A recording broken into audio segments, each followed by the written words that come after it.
we try to figure out how to also understand what people's superpowers are and how we can bring people through their career journeys based on their superpowers.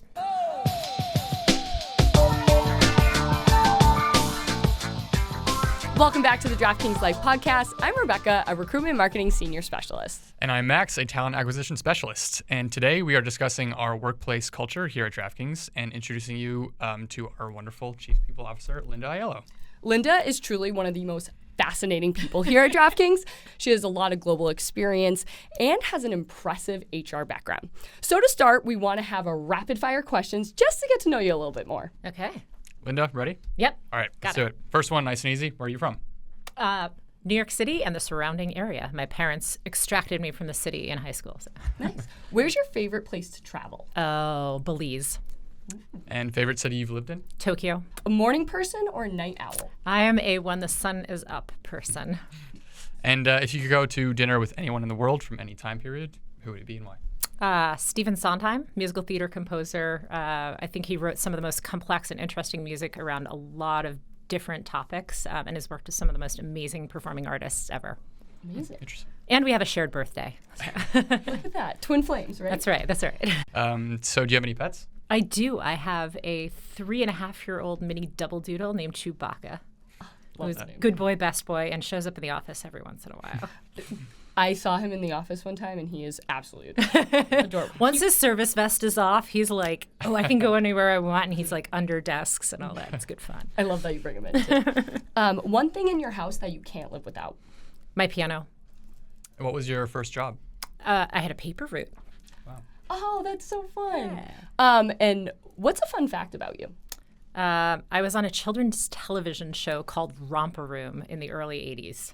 Wow. Can we get a clip of that? I'm sure we can find it. Absolutely. We're probably with like Doobie B learning to brush teeth. My sister was actually cast and I was brought on with her. So I owe it all to Beth. That's such a great fun fact. And then best piece of advice you've ever received? So my mom is like a very, very wise woman, and her best advice is be good, be patient, and everything will work out. Maybe not in the way you thought it would, but it will, and it will be wonderful. So let's dive into some questions. I want to hear more about your career journey and what brought you here to DraftKings. Sure. My career journey has predominantly been in a combination of two industries, the first one being retail and mostly luxury retail, and the second one being tech. So I started my career working for a company called Bruno Magli, an Italian leather goods company, and then had an opportunity to go to a great place called Jimmy Choo when it was a startup. An interesting fun fact about that transition is the person who recommended me for that job was someone that I had laid off after she had been at the company for 27 years.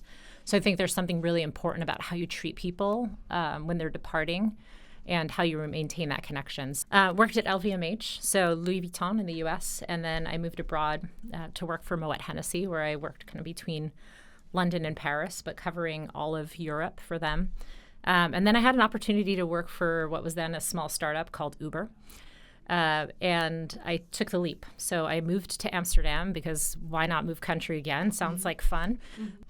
And while I was there, I was doing predictive analytics on human behavior, but we didn't have a lot of technology that was HR specific because we were growing so quickly. So our investments happened in other places. So I was trying to leverage technology that we were using on customers, et cetera, and we were using a lot of Salesforce technology. Made a lot of connections there. Also, my little brother had been at Salesforce for more than a decade at that point in time. And Salesforce approached me and said, hey, we have an opportunity here we think would be great for you. But yeah, I spent 6 years there, and I was covering HR for everything outside of the U.S. And I was at that company through like 25,000 to 85,000 people. So like a really, really major growth phase, and a lot of that happening outside the U.S. And then I had a moment where I realized, and also my boss at Salesforce at the time, we had been having conversations about my career, and I was ready to be a chief people officer. And it was leaving a place that you love to go do something, but I knew that I had to step out of there. It was way too big to have as my first CPO job, and my boss wasn't going anywhere anytime soon. So I took the leap, and I had my first CPO job at a company called Stitch Fix, which is a nice combination of tech and retail. So it kind of brought my two backgrounds together. Then took a role doing transformation and people at a company called Curate, which is an umbrella company over a lot of different brands that you'll have heard of. And then I got a call from a recruiter for this opportunity at DraftKings. And when she first called me, I thought she was asking for a referral for someone else, if I knew anyone.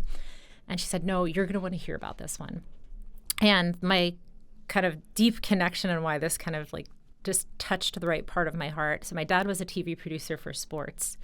And I grew up with that surrounding me. And he had been really, truly an innovator in sports television. So before sports TV was really a thing, helped create so much of the content. My dad actually created the slam dunk contest when he worked for the ABA. So this felt like the next opportunity to think about how the future of sports entertainment would be, and I get to be a part of that. So I couldn't pass up the chance, and I have a grand old time being a part of this incredible place. Love it. That's such a unique background. I find it fascinating that you've kind of traveled the world and been able to travel because of your work, which is great. And so you've been, at DraftKings since May of 2024. I'm curious, you've had some time to settle in now. What would you say makes DraftKings a great place to work? Yeah.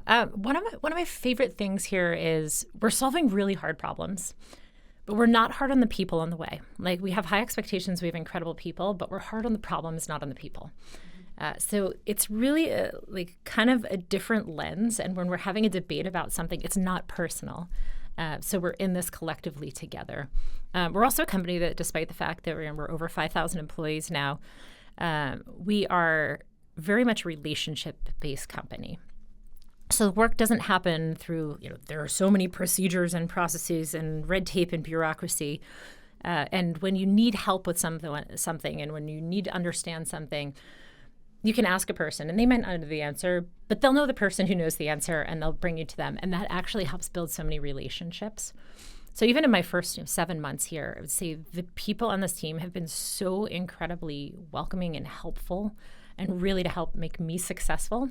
And even when I'm challenging some of the ways we've done some things historically, again, getting into good debates and having an understanding, and also people being really supportive of actually let's try something. Let's try your ideas, which is really and it's fun. Like, this is, I don't know, like, I've worked for some cool brands along the way, but I'm like, this is cool. Like, I enjoy this.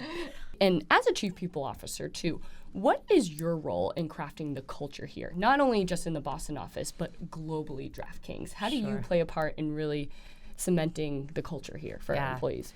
So I think my team really works on building what creates engagement, what creates a great experience for people. How do we make it as easy as possible for people to do exceptional work? How do we remove the friction from what they're doing?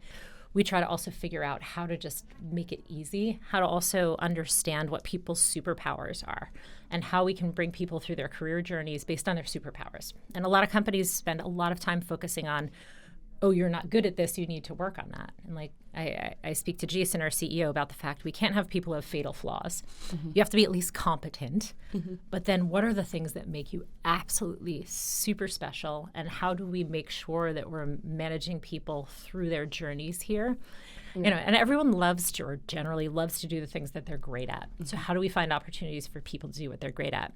But for my team, we're thinking through what are the structures that have to exist, what are the programs that have to exist, how do we need to encourage and guide our ELT, executive leadership team, to work, or our senior leadership team to make this possible for everyone, and how do we create really incredible managers who create this experience for everyone? As a recruiter, obviously, I've talked to a lot of candidates on a daily basis, mm-hmm. and over the last few years, a big topic of conversation that I have with almost everybody is return to office, hybrid work, remote work. It's a lot of questions about it. People have preferences for one or the other. What are your thoughts on all that? Do you think there's one that's better than the other? Or, just curious to hear your thoughts. I think there are different moments when different formats suit. And when you think about like why you come together and why people gather, you come together to collaborate. So, do your collaboration in person to the extent possible, and how do we bring people together and bring teams together for these meaningful moments of work, working through big problems, working through long sessions, et cetera. And where do you do your heads down work becomes very unique to each individual. So for example, I live by myself with Chewbacca. I love coming into the office because it gives me energy. Mm-hmm. Also, I don't have a long commute. I don't have childcare worries, et cetera. I don't have other obligations. So it's easy for me. And it feels good when I'm in here. I feel like I get to dress up for someone else aside from my dog.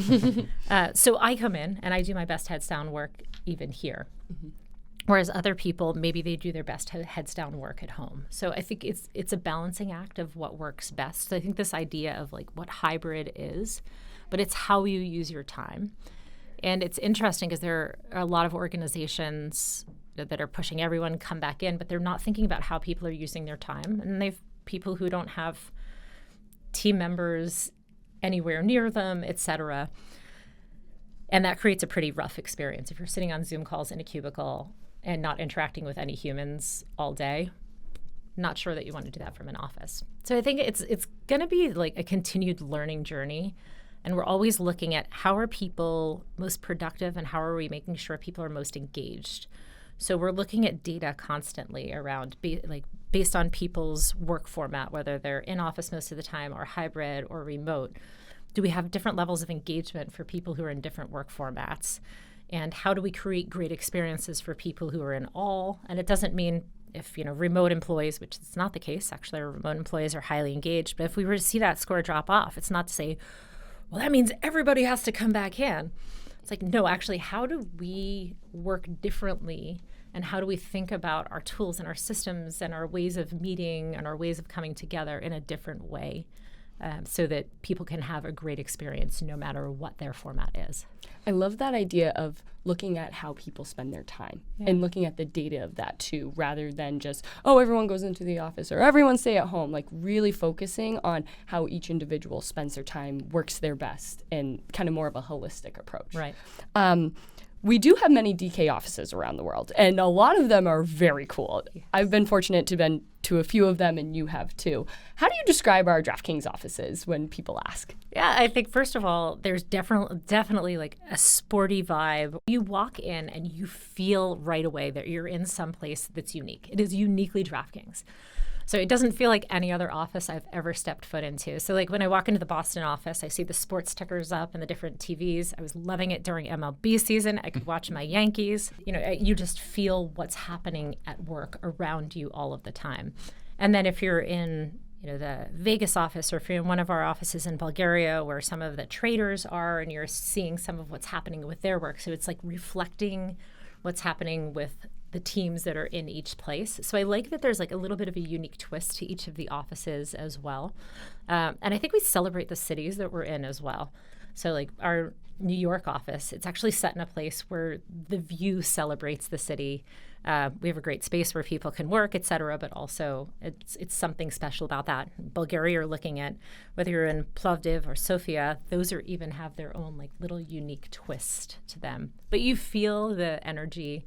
Our team that are at our front desks, when you walk in, you feel really, really welcomed and part of something right away. And you feel like you belong the second you walk in the door. It's not a place that you walk in and you feel like a little lost, which also when you're an executive and joining, it's kind of scary. Like it's like your first day kindergarten, but like no one drops you off at school. You just got to get there by yourself. And to walk in and to have like the greeting and to feel like, okay, I'm home is really special. So every podcast, I have one question that's directed purely for candidates. Okay. And so I am curious, it's quite general, but curious what your advice would be for potential candidates for interviewing or just anything, any advice you can provide to them. Yeah, I would say, first of all, like understand what your extra special talents are, what makes you really unique, what makes you special. Don't think about trying to fit a preconceived notion of a box that DraftKings might want you to be in or another company that you're interviewing. What's going to make you really successful is that thing that's like the spike on the star. So don't try to I always say, don't try to take like a star-shaped peg and bang it into a round hole. Like make sure your spikes show, because if this is the right place for you, your special skills and all of the things that you are really amazing at will be exactly what DraftKings wants and needs. And sometimes it's not even the role you're going for. And, I've spent a lot of time in my career interviewing people and meeting candidates. And I'll meet a candidate and I'm like, they're awesome. It's not quite right for this role. And then I'm like, but I know something else. And sometimes that's right away. There have been times where I've created roles for people because I'm like, oh my gosh, we have that problem to solve and this person knows how to solve it. I found my my unicorn. Yeah. So yeah, focus on what makes you special and what makes you amazing. I love that. I always tell candidates the same thing, where like a job description is a job description. It's finite. There's only so many bullet points, and that can't pertain to everybody applying to the job. So everyone has to bring in their own unique perspective. Everyone has a unique background, unique experiences, and so bring that to the role, bring that to the interviews. That's what I was. So I mean, like I had not worked in sports at all, but in my special spike was I spent a decade of my life working abroad. I understood sort of the rest of the world in a way that some of my peers haven't had that experience. So I was able to bring something to the leadership team. Amazing. And at DraftKings, the crown is yours. That is our tagline, our slogan, and our teammates have really embraced the crown is yours in everything they do, from their career growth to the daily projects they work on. So when you hear the crown is yours, what does that mean to you? Yeah, it's kind of like the sky's the limit. I love this, the crown is yours, and there's a mirror that I walk by when I walk into the office every day, and when I turn and look at it, it actually like flashes a crown above my head, and I'm like, all right, I'm going to straighten up my crown, I'm going to do something amazing today. My dad used to ask me every day at the end of the day, he's like, Linda Marie, what did you do today? And he's like, what butt did you kick today? But what he was asking me was like, what thing did you do today that mattered, that like drove towards your legacy? And I think in everybody who comes to work, we don't come to work, purely for a salary. We do a lot of our work, and as you get more senior in your career, hopefully most of your work is soul work. Part of your work you're always going to do for your salary. Like when I do like workday transactions, is that my soul work? No. most of my work now is like, what is the legacy that I want to leave? What is that piece that I want written about me in this chapter of the DraftKings book at some point in time? And every person has that opportunity. What is that unique special thing? And all of our best ideas, they come from all over the company at all sorts of different levels. It's not that Jason, the founding team, the leadership team, it's not like we're sending down all of the messages of all the amazing things to do. We give guidance, we have leadership, we help make decisions, we help unblock things, but everyone has the opportunity to really, really shine. Amazing. Great. Well, that was awesome. We really appreciate your time. Very insightful and super helpful. Hopefully everybody else thought so as well. Thank you so much. I hope to see many of you in one of our offices or at least at onboarding in an office someday soon. Amazing. And thank you for listening. Make sure to follow us on social media at DraftKings Life, except for LinkedIn, where we're simply DraftKings. This podcast is available on all major podcast platforms, Apple, Spotify, Google. We got you. Be sure to download, listen, and even throw us a 5-star rating. Thanks so much, and hopefully you have a great day.